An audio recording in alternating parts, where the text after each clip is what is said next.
बहुत सारे एस्पिरेंट ने भाई आरटीआई लगाया था कि बीएसएफ एचसीएम का एग्ज़ाम कब होगा, और बीएसएफ के तरफ से भाई उसका जवाब भी आया था। लेकिन भाई जवाब थोड़ा सा घुमा के दिया है, ठीक है। इस प्रकार से दिया है कि भाई 2000 जो बीएसएफ एचसीएम का भर्ती है वो ख़त्म या उसका आगे का प्रक्रिया स्टार्ट होने के बाद ही क्या होगा, 2025-26 में जो भी वैकेंसी आएगा उसका प्रोसेस स्टार्ट हो जाएगा। तो इसका मतलब ये समझ लो भाई, क्योंकि 2025-26 का जो वैकेंसी है भाई उसको भी वो लोग अटका नहीं सकते, ठीक है भाई। उसका भी ज़्यादा टाइम नहीं ले सकते वो लोग। तो इस कारण से भाई उनको बीएसएफ जो एचसीएम का है वो भाई एग्ज़ाम करवा नहीं होगा। आप लोगों को पता है कि उसका टाइम टेबल भी दिया हुआ था कि सितंबर या अक्टूबर से भाई उनका क्या हो जाएगा, ट्रेनिंग स्टार्ट हो जाएगा। लेकिन क्या हुआ भाई, अनफॉर्चुनेटली भाई वो नहीं हो पाएगा। आप लोगों को भी पता है कि सितंबर तक भाई इनका ज्वाइनिंग नहीं हो पाएगा। होगा तो भाई 2027 तक ही, मार्च अप्रैल तक ही इन लोगों का ज्वाइनिंग हो पाएगा बीएसएफ एचसीएम का। लेकिन उन्होंने ये भी नहीं बोला है कि भाई एग्ज़ाम कब तक होगा, खाली ये बोला है 2025 का भर्ती तभी स्टार्ट हो जाएगा जब 2024 का जो बीएसएफ एचसीएम का है ये थोड़ा प्रोसेस में चलने लगेगा। तो इससे यही निष्कर्ष निकलता है कि भाई जल्द से जल्द ही आप लोगों को अपडेट भी मिल जाएगा भाई बीएसएफ एचसीएम से रिलेटेड।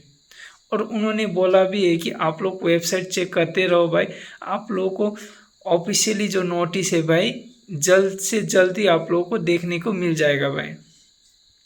तो यही है कि भाई जून से जुलाई तक में आप लोगों को एक बढ़िया सा खुशखबरी देखने को मिलेगा कि भाई आप लोगों का एग्ज़ाम डेट भाई उसी टाइम ड्यूरेशन में भाई देखने को मिल जाएगा। भले ही भाई 1 महीना हो सकता है भाई, मैंने बोला था भाई जून से जुलाई तक, भले 1 महीना लेट हो कि एग्ज़ाम भाई जून से जुलाई में भाई नोटिस निकल जाए कि एग्ज़ाम अब इससे इस डेट पे होगा।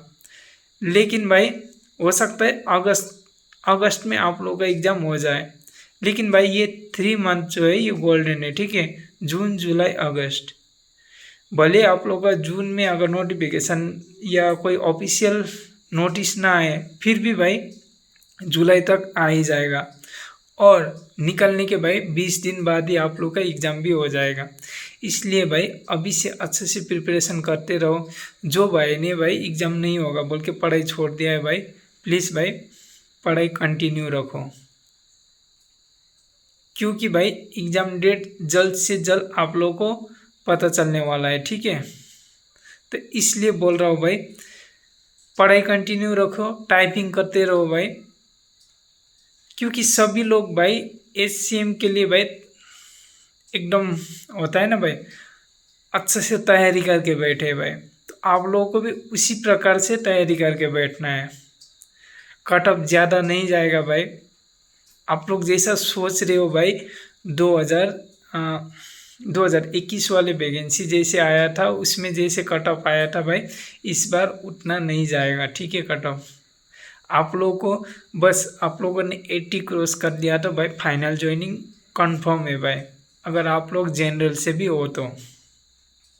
क्योंकि भाई इस बार पहले आया था भाई 300 वैकेंसी आया था, इस बार भाई उसके 5 गुना आया है वैकेंसी।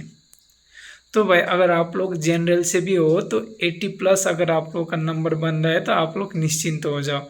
मैं ऐसा क्यों बोल रहा हूँ भाई, क्योंकि अगर आपने भाई रिटर्न में अगर 80 भी ला दिया ना भाई तो आप लोग का नॉर्मलाइजेशन में और नंबर बढ़ ही जाएगा। तो इसलिए मैं बोलता हूँ भाई टारगेट 80 लेके चलो। अगर आप लोग SC ST OBC से हो फिर भी आप लोगों को क्या करना है भाई, 80 अगर आप लोग खुद को भाई SC ST OBC ना समझ के जनरल समझोगे ना भाई तो आप लोगों का सिलेक्शन पक्का है। टाइपिंग करते रहो भाई, पेज पे भी करो सॉफ्टवेयर पे भी करो। क्यों ऐसा बोल रहा हूँ भाई, क्योंकि मेरे टाइम में भाई मैंने जो किया था भाई वो सॉफ्टवेयर पे किया था, लेकिन किसी भाई को फिर दूसरा जो सेंटर है भाई उन सब से पूछा तो वो लोग बोल रहे भाई पेपर से हुआ था। तो ऐसा निश्चित नहीं है कि आप लोग का सभी का पेपर से ही हो या सभी का सॉफ्टवेयर से ही हो। ये निर्धारित तो होगा कि ऐसा कोई भी आप लोग को नोटिफिकेशन में भी नहीं बोला है कि सॉफ्टवेयर से होगा या पेपर से होगा। तो आप लोग को सॉफ्टवेयर से भी करा सकता है, पेपर से भी करा सकता है, और आप लोग कुछ भी नहीं बोल सकते क्योंकि भाई नोटिफिकेशन में नहीं लिखा है भाई ऐसा कुछ भी। तो भाई इसी वजह से बोल रहा हूँ भाई, दोनों में प्रैक्टिस करते रहो भाई।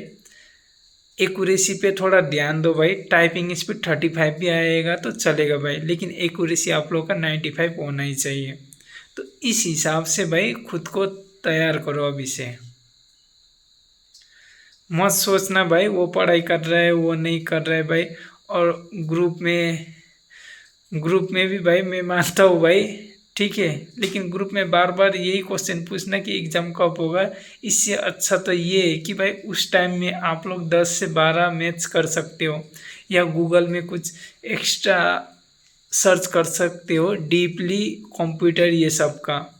क्योंकि मैं बोल रहा हूँ ना भाई, बुक से सिर्फ अगर आप लोग पढ़ोगे तो बुक से तो भाई आप भी पढ़ोगे, वो बच्चा भी पढ़ेगा, दूसरा भी पढ़ेगा, सभी लोग पढ़ेगा।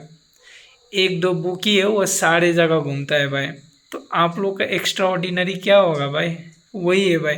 आप लोग गूगल में जाओ, डीपली सर्च करो भाई। जैसे जैसे सर्च करते रहोगे आप लोगों को थोड़ा थोड़ा समझ में आते जाएगा, थोड़ा थोड़ा मेमोरी में आएगा, ठीक है। उसको नोट डाउन करो। नोट डाउन भी ऐसे नहीं करना है कि भाई पूरी सेंटेंस लिख दो, जो पढ़ा वही लिख दो, ऐसा नहीं भाई। थोड़ा थोड़ा कीवर्ड लिखना है, जिससे कि बाद में एक बार देखोगे तो रिवीजन हो जाए। आप लोग अगर जितना पढ़ने में टाइम लग रहा है उतना ही रिवीजन करने में टाइम लगे तो भाई वो नोट्स बनाने का क्या फ़ायदा, वो सिर्फ टाइम वेस्ट है। इस कारण से मैं बोल रहा हूँ भाई बढ़िया से करो, ठीक है। अगर आप लोग को वो आरटीआई का नोटिस देखना है तो भाई मेरे टेलीग्राम चैनल में चले जाना भाई, वहाँ पर मैं पिन करके रख दूँगा। ओके, तो फ्रेंड्स बस आज के लिए इतने, मिलेंगे नेक्स्ट वीडियो में। तब तक के लिए थैंक यू, धन्यवाद, जय हिंद।